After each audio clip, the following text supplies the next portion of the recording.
ইসলাম UK কর্তৃক আয়োজিত বাংলাদেশের প্রধান উপদেষ্টার ব্রিটেন সফরকে কেন্দ্র করে আমরা এখানে বসেছি।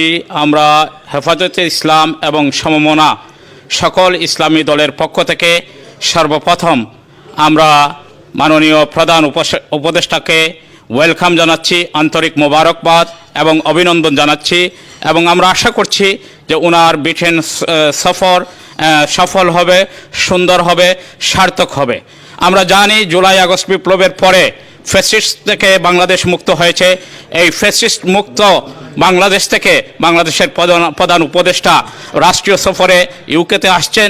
ওনাকে সম্মান জানানো, ওনাকে যথাযথ মর্যাদা প্রদান করা কমিটির দায়িত্ব। এখানে ব্রিটেনের সমস্ত ব্রিটেন প্রবাসী বাংলাদেশিরা আজকে ঐক্যবদ্ধ।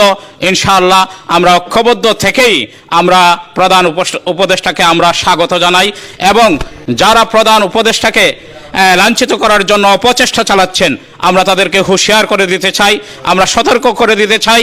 আপনাদের আমলে বাংলাদেশের মানুষ কথা বলতে পারেনি, আজকে গণতান্ত্রিক কথা বলার সুযোগ নিয়ে আপনারা যদি এমন কোনো কাণ্ড ঘটান যে কাণ্ড ঘটানোর ফলে বাংলাদেশের মান ইজ্জত ভুলণ্ঠিত হয়, তাহলে প্রবাসী বাংলাদেশিরা আপনাদেরকে ছেড়ে দেবে না। আমি পরিশেষে প্রধান উপদেষ্টা এবং যারা আসছেন তাদের কাছে প্রবাসীদের পক্ষ থেকে আমি 2-3টি কথা বলতে চাই।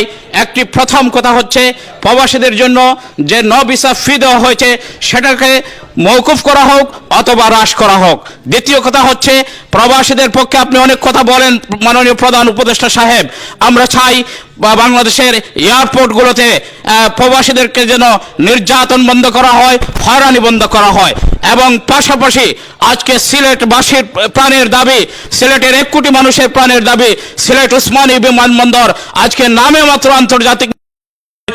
আমরা আপনার কাছে প্রবাসী কমিউনিটির পক্ষ থেকে আমরা দাবি রাখতে চাই যে আপনি অনতি বিলম্বে আপনার আমলেই যেন প্রবাসী উসমানী আন্তর্জাতিক বিমানবন্দরকে পূর্ণাঙ্গ আন্তর্জাতিক বিমানবন্দর হিসাবে আপনি ঘোষণা দিবেন। শুধু ঘোষণা নয়, বাস্তবায়নের জন্য যথাযথ পদক্ষেপ গ্রহণ করবেন।